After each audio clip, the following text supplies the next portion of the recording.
The boys के final season का trailer आ चुका है जहां बिली ने ह्यूई की गर्दन पकड़ ली है। होमलैंडर एक ऐसी लोकेशन पर आ चुका है जहां माहौल भयानक होने वाला है और सोल्जर बॉय ने कुछ गहरे इल्जाम लगा दिए हैं होमलैंडर पर। तो दोस्तों, मैं हूं अमन सिन्हा और आज मैं ब्रेक डाउन करने जा रहा हूं द बॉयज के सीजन 5 के ट्रेलर का।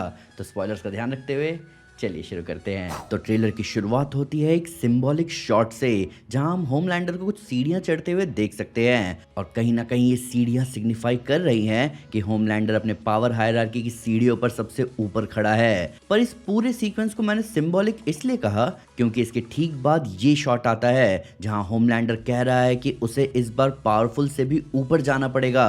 अब यहाँ होमलैंडर के पीछे दो मोटिव्स हैं, एक तो है अमेरिका का फ्लैग और दूसरा है जीसस। तो हम ये देख रहे हैं कि होमलैंडर अब एक डिक्टेटर ही नहीं बल्कि अपने पावर्स को ट्रांसेंड करते हुए एक गॉड बनना चाहता है। अब इसके ठीक बाद हम देखते हैं इस शॉट को जहां फायर क्रैकर और होमलैंडर दोनों ही नजर आ रहे हैं। अब इनके बीच के डायलॉग एक्सचेंज को देखते हुए ये इजीली कहा जा सकता है कि या तो होमलैंडर ने फायर क्रैकर को कुछ बताया है जिसके बारे में वो और जानना चाहती है, या फिर होमलैंडर ने फायर क्रैकर को किसी तरह का काम सौंपा है जिसके बारे में वो पूछ रही है कि उसे क्या करना होगा। अब हम सब जानते हैं कि होमलैंडर फायर क्रैकर की उतनी इज्जत करता नहीं है। वो जानता है कि फायर क्रैकर के ऐसे राज हैं जो वो नहीं चाहती कि बाहर आए, इसलिए वो हर छोटे मोटे नीच और घिनौने काम फायर क्रैकर को ही सौंपेगा। और होमलैंडर की स्माइल कुछ इसी और इशारा कर रही है। और फिर हम शॉट देखते हैं बिली बुचर का, जो कि अब अपने बॉयज की टीम के साथ वापस आ चुका है और साथ में ये लोग अपने बेस पर लौट आए हैं अपनी इन्वेस्टिगेशन और अपने मिशन को दोबारा शुरू करने के लिए। पर यहाँ पर नोटिस करने वाली बात यह है कि जब बॉयज को एंटर करते हुए पीछे से दिखाया जाता है तब हम ह्यूई को यहाँ देख सकते हैं जो कि उसी अमेरिकन फ्लैग वाले कॉस्ट्यूम में है जो हमने पिछले ट्रेलर में देखा था। पिछले ट्रेलर में दिखने वाले कंसंट्रेशन कैंप से छुड़ाने के बाद यहाँ आई है। और अब इसके बाद एमएम वो बताता है जो शायद इस सीजन का मेजर फोकस होने वाला है, यानी कि V1। अब इसके बाद डीप के एक रैंडम शॉट के बाद हमें बताया जाता है कि V1 कुछ और नहीं बल्कि कंपाउंड V का सबसे ओरिजिनल प्रोटोटाइप है, वो जो ओरिजिनली बनाया गया था। पर इसके बारे में ये बताया जाता है कि अगर होमलैंडर ने V1 ले लिया तो वो इफेक्टिवली इमॉर्टल हो जाएगा। अब ये मामला थोड़ा इंटरेस्टिंग हो जाता है दोस्तों, क्योंकि अगर V1 प्रोटोटाइप अभी भी एग्जिस्ट करता है और पूरे हिस्ट्री में उसे किसी को भी नहीं दिया गया, यानी कि V1 के कुछ बहुत ही भयंकर साइड इफेक्ट्स रहे होंगे। पर क्योंकि होमलैंडर वो सूप है जिसे बनाने में सबसे ज्यादा कंपाउंड भी इस्तेमाल किया गया था, तो शायद वो V1 के इफेक्ट्स को झेल जाए। अब हम एक काफी इंटरेस्टिंग शॉट देखते हैं जहां किसी को कंपाउंड भी दिया जा रहा है और सेज किसी की जासूसी कर रही है। अब क्या उसने किसी ट्रेटर को पकड़ा है या फिर वो अपना अलग ही प्लान लेकर चलने वाली है, वो तो शो में ही पता चलेगा। और फिर हम वही फर्स्ट ट्रेलर का सीन देखते हैं जहां ए ट्रेन उस कंसंट्रेशन कैंप पे भागता हुआ नजर आ रहा है। यहाँ जैसे लोग रुके हुए हैं और ए ट्रेन भाग रहा है, ये कहीं ना कहीं हमें एक्समैन के क्विकसिल्वर वाली वाइब तो दे रहा है। अब इसके बाद हम देखते हैं कि बुचर अपना फाइनल प्लान द बॉयज की टीम के सामने डिस्क्लोज कर रहा है। बुचर एक ऐसे वायरस को अनलीश करना चाहता है जो कि पूरे प्लेनेट के सूप्स को एक ही बार में खत्म कर सकता है। अब जिन्हें नहीं पता उन्हें मैं बता दूं कि द बॉयज की कॉमिक्स में एक खास तरह की ऑडियो फ्रीक्वेंसी थी जो कि सूप्स की साइकोलॉजी को डिसरप्ट कर देती थी और वो उससे नहीं बच पाते थे।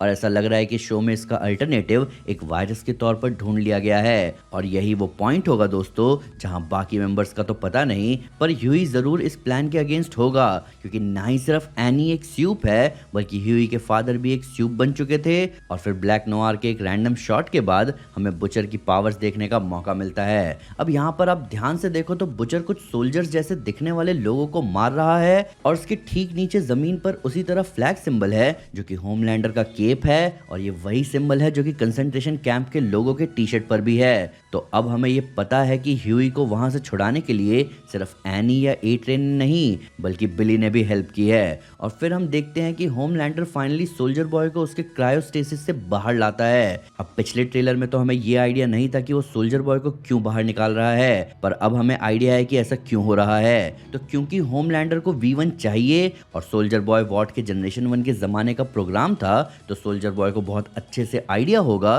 कि V1 कहाँ हो सकता है। और तभी एक फनी डायलॉग का एक्सचेंज होता है। ये कॉमिक्स का नॉड है क्योंकि कॉमिक्स में होमलैंडर और सोल्जर बॉय का थोड़ा टाका भिड़ा हुआ था। पर इसके बाद हम कुछ रैंडम शॉट्स देखते हैं जहां कुछ आर्म्ड लोग सड़कों पर से लोगों को उठा रहे हैं है। अब यही वो सीन है जो हमें एक्सप्लेन कर रहा है कि उन कंसंट्रेशन कैंप्स में इतने सारे लोग कैसे हैं। तो ये सीन उसी का आंसर है जहां होमलैंडर की आर्मी सिविलियंस को उठा रहे हैं जो कि होमलैंडर के अगेंस्ट हो सकते हैं। और फिर हम देखते हैं ह्यूई और एनी को जो कि कहीं जा रहे हैं और उनके विंडशील्ड पर आकर लगती है सोल्जर बॉय की शील्ड। अब सोल्जर बॉय अगर वहां है तो उससे एनी तो बिल्कुल नहीं लड़ सकती, इसीलिए उनकी मदद के लिए वहां बिली आ चुका है और फिर बिली का रेवलेशन होता है सोल्जर बॉय के सामने।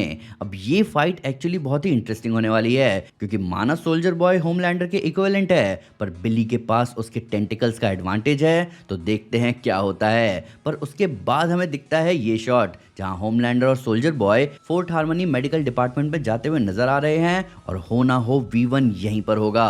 फिर हम देखते हैं द बॉयज की टीम के कुछ मोन्टाज और फिर हमें दिखाया जाता है कि पॉडकास्ट फीवर अब बॉयज के यूनिवर्स में भी आ चुके हैं जहां डीप अब किसी तरह का रेडियो पॉडकास्ट शो चला रहा है जिसका नाम है मैन हैंडल। ये आप ऊपर देख सकते हो। अब यहाँ पर वही अल्फा बीटा गामा मेल वाली बात, क्योंकि पीछे जो पोस्टर्स हैं उन्हें एक बार पढ़कर देखो, उनमें लिखा है real man, man unite, man lives matter. यानी यहाँ हो रही है वही अल्फा बीटा सिग्मा वाली बात और दुनिया में इन्हीं बात को फैलाने के लिए आ गया है डीप। और उसका गेस्ट भी कौन है?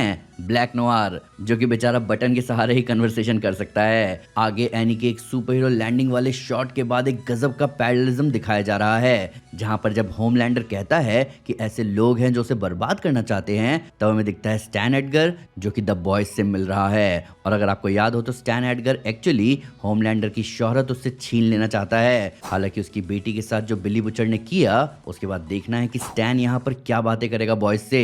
फिर होमलैंडर आगे कहता है द नॉन बिलीवर्स और हमें दिखती है एशली। अब एशली के बारे में होमलैंडर हमेशा से जानता है कि वो किसी के लिए भी कभी भी लॉयल नहीं रही। वो वॉट के लिए इसलिए काम करती थी क्योंकि उसको होमलैंडर से डर लगता था, पर शायद अब मोहरे बदल चुके हैं और हो सकता है हमें एशली का भी एक आर्क देखने को मिल जाए। और फिर हमें दिखता है होमलैंडर का बैक स्टैबर यानी कि उसका बेटा रायन अब होमलैंडर के अगेंस्ट कंप्लीटली जा चुका है और वो अब उसे खत्म ही कर देना चाहता है। और फिर हम एक शॉट देखते हैं जहां बिली ह्यूई को ही टॉर्चर कर रहा है। अब शायद ये वही सीन हो सकता है जो मैंने पहले बताया था कि बिली के प्लान को सुनकर ह्यूई जरूर प्रोटेस्ट करेगा क्योंकि सारे सोप्स को मारने के प्लान में एनी और किमी को भी मारे जाएंगे। अब इसी बात को लेकर ह्यूई और बिली की बहस होगी जिससे बिली हॉस्टाइल होता हुआ नजर आ रहा है। और फिर हम वापस से देखते हैं कि होमलैंडर बड़े ही गुस्से में फिस्ट टाइट करता है पंच मारने के लिए। अब इस पंच को लेकर हमने अपने पहले ब्रेकडाउन में एक्सप्लेनेशन दिया था तो आप उसे तो भाई जरूर देखना। और फिर हम अगले शॉट में देखते हैं ओ फादर को।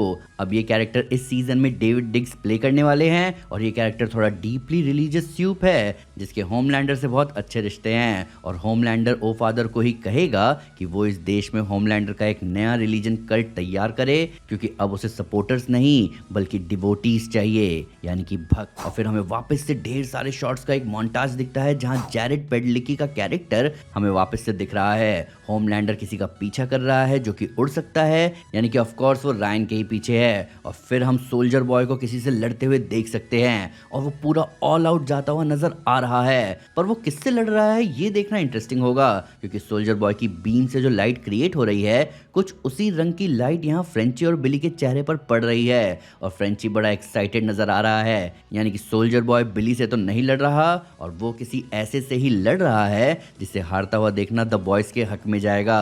तो क्या सोल्जर बॉय भी द बॉयज की साइड आ जाएगा या ये एक बस ट्रांजैक्शन है, ये देखना इंटरेस्टिंग होगा। और फिर एंड में हम देखते हैं इस शॉट को जहां होमलैंडर फाइनली ओवल ऑफिस में बैठा हुआ है। मैं बता रहा हूँ कि ये कितना कॉमिक एक्यूरेट है, पर कहीं ना कहीं कॉमिक्स में यहाँ होमलैंडर के साथ कुछ हुआ था जो शायद हमें यहाँ देखने को मिल सकता है। जब सीजन 1 ने फैंस के होश उड़ाए थे तब से फैंस इस मोमेंट का वेट कर रहे हैं। अप्रैल जितनी जल्दी है उतना बढ़िया है। पर फिलहाल आप मुझे अपनी प्रेडिक्शंस बताओ फाइनल सीजन को लेकर। आपके हिसाब से क्या इस सीजन का विलन होमलैंडर ही होगा या फिर बिली कुछ बड़े कांड करने वाला है? आइए इन सब के बारे में कमेंट्स में डिटेल में बात करें। ट्रेलर ब्रेकडाउन अच्छा लगा हो तो लाइक जरूर करें, चैनल को सब्सक्राइब करना ना भूलें, साथ ही साथ एक स्टेप आगे आकर अपने फेवरेट चैनल को सपोर्ट करें मेंबरशिप लेकर। Thank you guys, this is Aman Sinha and you are super super. Peace.